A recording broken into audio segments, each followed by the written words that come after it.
Now, plans to get more drivers to switch to electric vehicles could stall without further investment in charging points. That's according to one of the UK's leading motoring organisations. Yes, the RAC says the rollout of more reliable and simple to use charge stations is essential if the government is to convince motorists to ditch petrol and diesel engines. Well, in the second from our series, A Fuel-Free Future, Matt Price looks at the positives and negatives of driving an electric car and the pressure it could put on our power supply. They're a small but growing army, and we've joined the thousands of drivers who've made the switch to electric. 4 days, 1 car, and a chance to experience a battery-powered vehicle in the real world. We're in the wrong lane, that's never a good start. Nissan claims this model, the Leaf, will do up to 155 miles on a full charge. But motorway driving, we found, can quickly deplete the battery. It has an eco button as well, which I think helps the car save energy a little bit more as well.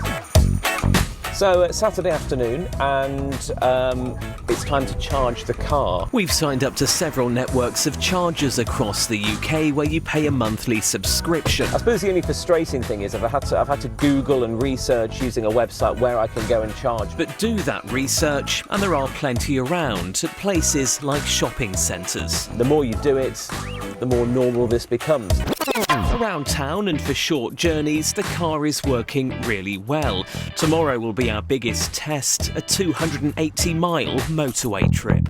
We're charging the car overnight on a 3-pin plug, but owners do get a faster charger fitted at their homes.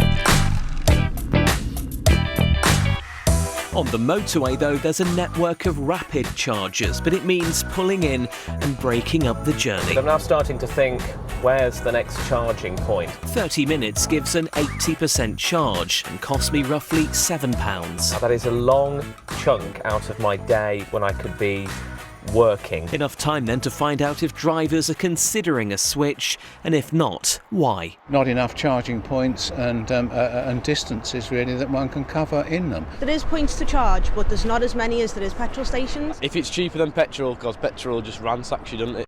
Latest figures show across the UK there are just over 4,800 public charging locations, compared with 8,500 petrol stations. But campaigners are now calling for more to be done to make topping up the battery that little bit easier. There are real practical difficulties. They have to look at a map, find out where charge points are. They have to make sure it's the right sort of tariff that they're signed up to. They have to make sure it's got the right sort of connector for their vehicle. Then that charge point has to be serviceable and not taken up by another vehicle. So as more of us charge our vehicles, what pressure will it create on our power supply? At National Grid HQ, experts say they're expecting a 5% increase in peak time demand by 2030. But as technology moves forward, there's even a suggestion that any unused battery charge could be put back into the network. That could have a profound effect on how the energy system is balanced. If we've got millions and millions of electric cars, it's a great opportunity for people to again provide a service back to the electricity system and maybe save themselves some money. Back in the car, one noticeable issue is a lack of public chargers here in the countryside. The nearest one is about 15 or 20 miles or so away.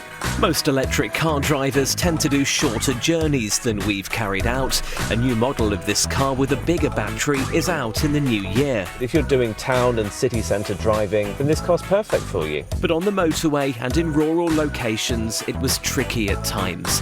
Perhaps there is still work to do to convince the 40 million plus drivers on our roads to switch to electric. Matt Price reporting there. We've been in an electric car, haven't we, have. together? It's not the weather for it though, is it? Well, it might be.